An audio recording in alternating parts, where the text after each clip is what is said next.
Waalaikumsalam. Monggo Bu, Pak, silakan duduk. Perkenalkan, nama saya Heni Indastuti. Ada yang bisa saya bantu? Bu Bidan, gini, niki kan saya menikah 2 bulan yang lalu Bu. Terus ini kita berencana pengen punya anak. Kan ada kesiapan apa ngoten Bu Bidan?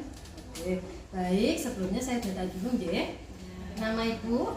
Murti Bu. Surya, Umur? 21 tahun. 22 tahun. Agama? Islam Bu. Pendidikan terakhir Ibu? SMA. Bapak? SMP, Pekerjaan? Pekerjaan ini ibu rumah tangga Bu. Bapak? swasta. Swasta, nggih. Golongan darahnya? A. Bapak? B, nggih. Sudah menikah, nggih? Sudah Bu. Alhamdulillah. Baik. Begini Ibu, sebelum saya memberikan edukasi atau konseling tentang persiapan menjadi orang tua, apakah jenengan sudah pernah tahu apa itu persiapan menjadi orang tua? Belum pernah, belum tahu Bu. Baik, akan saya jelaskan mengapa persiapan menjadi orang tua itu penting. Yaitu tujuannya agar orang tua mampu memberikan asuhan kepada anak-anaknya dalam masa tumbuh kembang dengan baik dan benar, sehingga anak-anak mereka juga mendapatkan kenyamanan. Gitu ya Bu. Terus apa saja yang perlu dipersiapkan? Ada banyak hal Bu.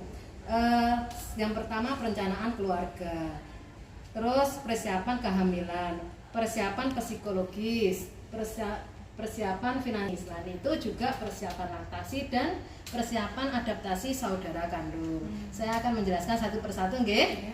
Apa itu perencanaan keluarga? Nah, di dalam keluarga kita harus merencanakan kapan menikah. Menikah yang baik itu usia 20 sampai 30 tahun. Terus membina hubungan baik antar keluarga. Misalkan seorang ibu harus membina hubungan baik dengan keluarganya bapak. Begitu juga dengan bapak juga harus membina hubungan baik dengan keluarganya ibu. Selain itu juga harus merencanakan kelahiran anak pertama. Jadi direncanakan sebelum pada waktu awal menikah, ayo aku sedang punya anak, seperti itu.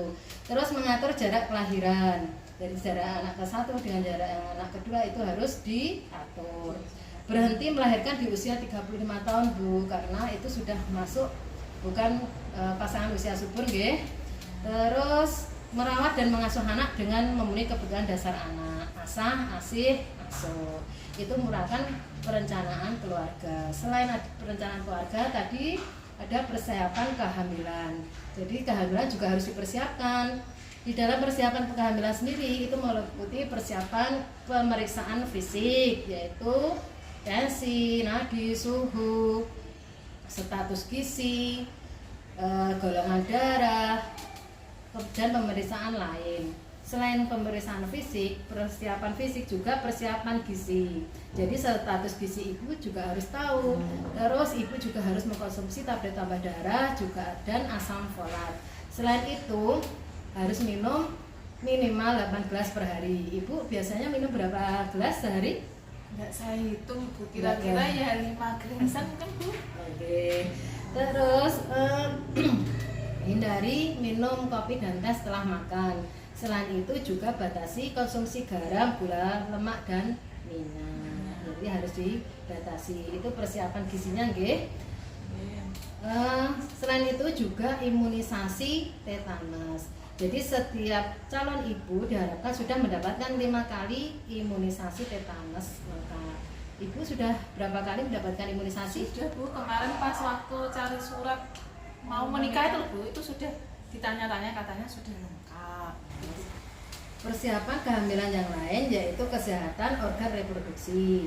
Jadi harus menjaga kebersihan organ reproduksi dengan cara yang benar. Salah satunya misalkan kita mencuci atau BAB atau kita membasuhnya dari depan ke belakang seperti itu. Terus menjaga kesehatan mental ibu. Seorang ibu hamil harus dengan suasana hati yang senang, tidak boleh stres, karena kalau ibu hamil itu stres juga berpengaruh pada bayi yang dikandungnya. Seperti itu nggih Bu. Terus ada lagi persiapan psikologis orang tua. Jadi harus disiapkan karena adanya perubahan psikologis pada ibu dan bapak pada waktu sudah berumah tangga. Jadi semua itu harus dibicarakan, nggih. Selain itu juga ada persiapan finansial atau keuangan ekonomi. Nantinya kalau persalinan biaya sudah tersedia atau belum. Terus untuk memenuhi kebutuhan sehari-hari sudah tersedia atau belum. Juga dibicarakan adanya kebutuhan yang tidak terduga, harus dipersiapkan juga. Selain itu juga adanya persiapan laktasi, di mana sebelum ini kan baru merencanakan kehamilan gitu Bu, jadi jenengan harus tahu, oh ya nanti anakku mau diberikan ASI eksklusif atau tidak, karena sebaiknya seorang bayi mendapatkan ASI eksklusif. Ibu harus tahu bagaimana perawatan payudara yang benar, terus nantinya bagaimana cara atau posisi menyusui yang benar. Jadi ibu harus mempelajarinya itu, okay? Terus persiapan adaptasi saudara kandung, karena berhubung ini baru anak pertama, saya tidak menjelaskan deh Bu. Nah itu mungkin dari yang saya sampaikan tadi bagaimana Bu? Paham?